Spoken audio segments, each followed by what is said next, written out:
Students கவனிங்க. இப்போ இந்த ரியாக்டிவிட்டி சீரீஸை நாம் என்ன பண்ணோம், ஒரு 14 எலிமெண்ட்ஸை வந்து நம்ம ரியாக்டிவிட்டி சீரீஸை க்ளூ பாயிண்ட்டை பேஸ் பண்ணி இப்போ இந்த சீரீஸை நம்ம மேக் பண்ணியிருக்கோம்.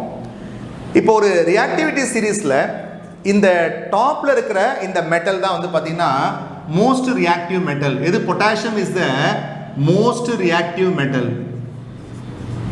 இதுதான் மோஸ்ட் ரியாக்டிவ் மெட்டல். இப்போ அதே மாதிரி வந்து பார்த்தீங்கன்னா இப்போ மேலேருந்து நீங்கள் கீழே வரீங்க, அப்படியே கீழே வரும்போது ஒவ்வொரு மெட்டலோட ரியாக்டிவிட்டி என்ன ஆகிட்டே வரும் அப்படின்னு பார்த்தீங்கன்னா டிக்ரீஸ் ஆகிட்டே வரும். அப்படி டிக்ரீஸ் ஆகிட்டே வரும்போது அட் த எண்டில் நமக்கு என்ன இருக்குது அப்படின்னு பார்த்தீங்கன்னா பிளாட்டினம் இருக்குது இல்லைங்களா. இந்த சில்வர், கோல்டு, பிளாட்டினம் இதெல்லாம் வந்து பார்த்தீங்கன்னா லீஸ்ட் ரியாக்டிவ் மெட்டல் அப்படின்னு சொல்கிறோம். Least reactive metal. ஸோ இந்த மிடில் இருக்கிறதெல்லாம் பார்த்தீங்கன்னா உங்களுக்கு மாடரேட்லி ரியாக்டிவ் மெட்டல்ஸாக இருக்கும். புரியுதுங்களா? மிடில் இருக்கிறது வந்து moderately reactive metals. Okay, so ஒரு விஷயம் நீங்கள் கவனிங்க. ஸோ நீங்கள் டாப்ல இருந்து பாட்டம் இப்படி மூவ் பண்ணும் பொழுது த ரியாக்டிவிட்டி ஆஃப் த மெட்டல் என்ன ஆகுது அப்படின்னு பார்த்தீங்கன்னா டிக்ரீஸ் ஆகுது. ஓகே, ஸோ இதுதான் நம்ம என்ன சொல்கிறோம் அப்படின்னு பார்த்தீங்கன்னா reactivity or activity series. So what is the meaning of reactivity series? The reactivity series என்றது the metals or elements arranged in எப்படி அரேஞ்ச் பண்ணிருக்காங்க? So top to bottom. It is in vertical column. புரியுதா? So vertically arranged. The elements or metals are arranged vertically from top to bottom. The reactivity of the metal decreases from top to bottom and this is called என்ன சொல்றீங்க அப்படின்னு பார்த்தீங்கன்னா activity series அப்படின்னு சொல்றோம்.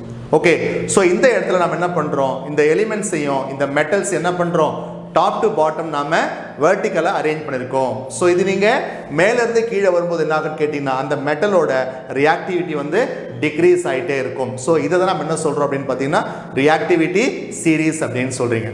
Okay, இந்த reactivity சீரீஸில் பாருங்கள், இப்போ நாம் யூஸ் பண்ண எல்லா எலிமெண்ட்ஸுமே மெட்டல்ஸா அப்படின்னு பார்த்தீங்கன்னா கிடையாது.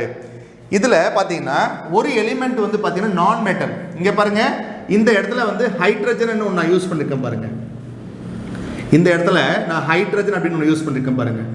ஸோ இந்த ஹைட்ரஜன் வந்து பார்த்தீங்கன்னா it is not a metal. இந்த ஹைட்ரஜன் வந்து ஒரு நான் மெட்டல். புரியுதுங்களா? ஓகே, இது ஏன் நம்ம இந்த இடத்துல இந்த மெட்டலோட ரியாக்டிவிட்டி சீரீஸில் எதுக்காக நாம் இந்த ஹைட்ரஜனை யூஸ் பண்ணியிருக்கிறோம் அப்படின்னு பார்த்தீங்கன்னா ஸோ சம்டைம்ஸ் வந்து இந்த ஹைட்ரஜன் வந்து பார்த்தீங்கன்னா மெட்டல் மாதிரி எலக்ட்ரான்ஸை வந்து லூஸ் பண்ணும்.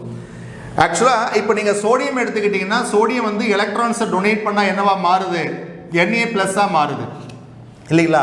அதே மாதிரி ஹைட்ரஜன் கூட என்ன பண்ணும், சம்டைம்ஸ் எலக்ட்ரான்ஸை லூஸ் பண்ணிவிட்டு என்னவா மாறும் அப்படின்னு பார்த்தீங்கன்னா உங்களுக்கு H+ வந்து மாறுது, கேட்டையான கொடுக்குது.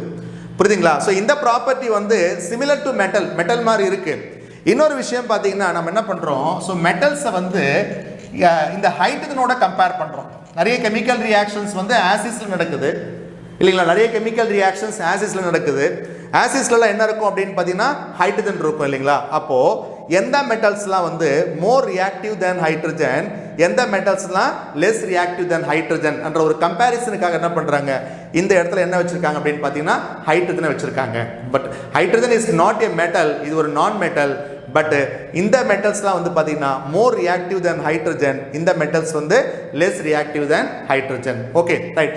இப்போ நம்ம இந்த ரியாக்டிவிட்டி சீரீஸ் அப்படின்னு சொன்னால் என்னன்னு பார்த்தீங்க, எந்த மெட்டல்ஸ்லாம் ஹைட்ரஜனோட மோர் ரியாக்டிவ் அப்படின்னு பார்த்தோம், எதெல்லாம் வந்து ஹைட்ரஜனோட லெஸ் ரியாக்டிவ் அப்படின்னு நீங்கள் பார்த்தீங்க. இப்போ ஃபார் எக்ஸாம்பிள், இப்போ நான் இதில் ஏதாவது ஒரு எலிமெண்ட்டை எடுத்துக்கிறேன். ஃபார் எக்ஸாம்பிள் இதில் மேலே வந்து இந்த மேலே இருக்கிற ஏதாவது ஒரு எலிமெண்ட்டை நான் எடுத்துக்கிறேன். For example I will take zinc எடுத்துக்கிறேன். புரியுதுங்களா? இப்போ ஜிங்க் எடுத்துக்கிறேன்.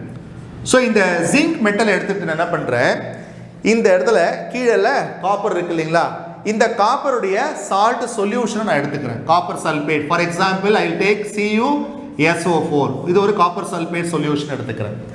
இந்த காப்பர் சல்பேட் சொல்யூஷன்ஸில் நான் ஜிங்க் மெட்டல் என்ன பண்ணுறேன், ஜிங்க் கிரானுல்ஸை ஆட் பண்ணுறேன். கெமிக்கல் ரியாக்ஷன் நடக்குமா அப்படின்னு பாருங்க.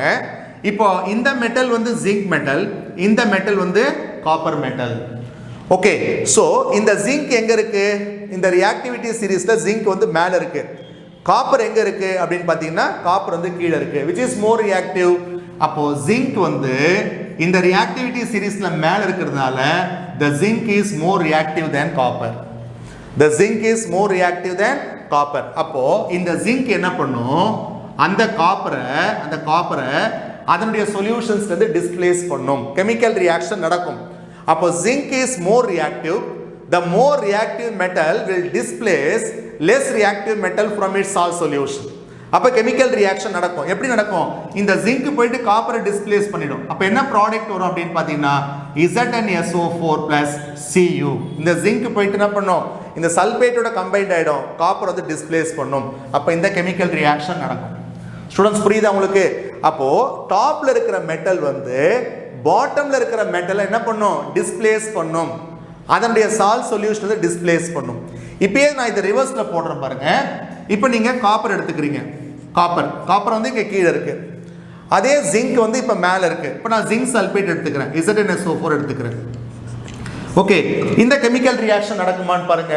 அதாவது இந்த காப்பர் மெட்டல் வந்து இந்த ஜிங்கை டிஸ்ப்ளேஸ் பண்ணுமா, அதனுடைய சால்ட் சொல்யூஷன் டிஸ்ப்ளேஸ் பண்ணுமா அப்படின்னு பாத்தீங்கன்னா காப்பர் எங்க இருக்கு, காப்பர் வந்து கீழே இருக்கு.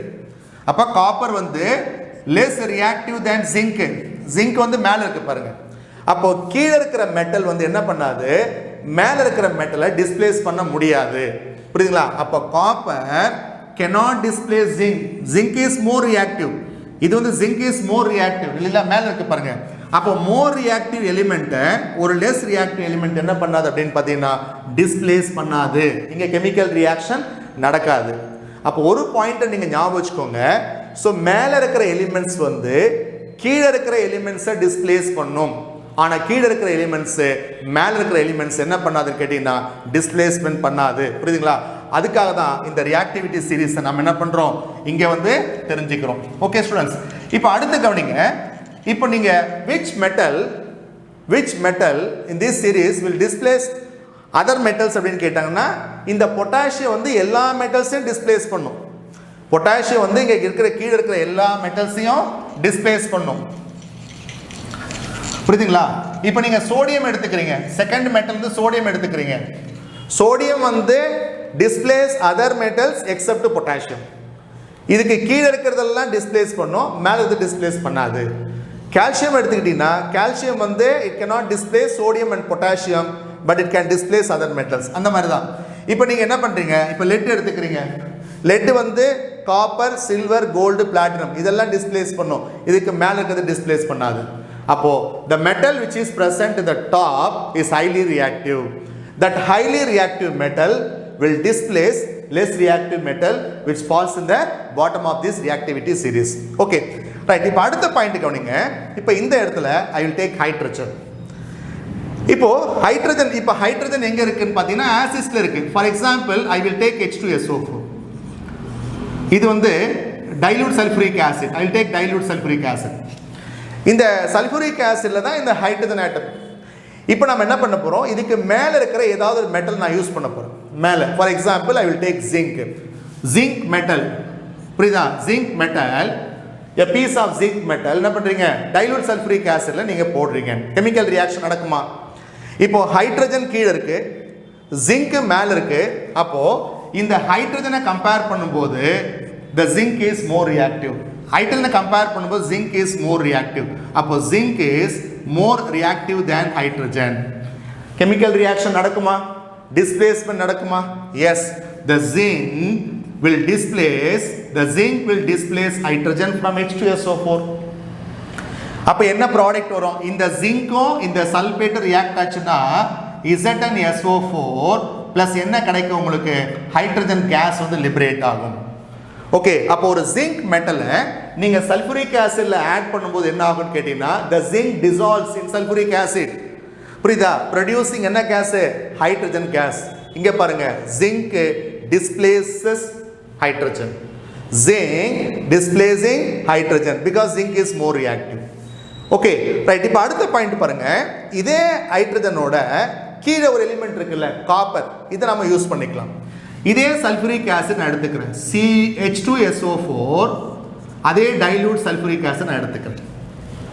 இந்த டைலூட் சல்ஃபூரிக் ஆசிடோட நான் என்ன ஆட் பண்றேன்னு கேட்டீங்கன்னா காப்பர் மெட்டல் ஆட் பண்றேன். Just put a piece of copper in sulfuric acid.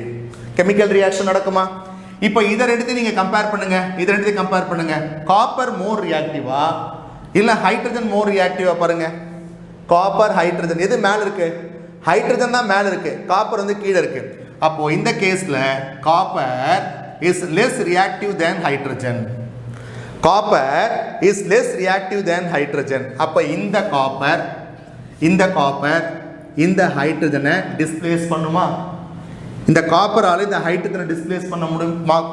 முடியாது. ஏன்னா இந்த சீரிஸ் பாருங்க, இது வந்து ஹைட்ரஜனுக்கு கீழே இருக்கு. அப்ப எந்த ஒரு மெட்டல் கீழே இருக்கிற மெட்டல் வந்து மேல இருக்கிற எலிமெண்ட்டை டிஸ்பிளேஸ் பண்ணாது. மேல இருக்கிற மெட்டல் வந்து கீழே இருக்கிற எலிமெண்ட்டை டிஸ்பிளேஸ் பண்ணும், கீழே இருக்கிற மெட்டல் வந்து மேல இருக்கிற எலிமெண்ட் டிஸ்பிளேஸ் பண்ணாது. அப்ப இந்த கேஸை பொறுத்த வரைக்கும் காப்பர் வந்து ரியாக்டிவிட்டி சீரிஸ்ல டவுன்ல இருக்கு, ஹைட்ரஜன் வந்து மேல இருக்கு. அப்ப this copper is less reactive than hydrogen. அப்ப இந்த இடத்துல காப்பர் என்ன பண்ணாது?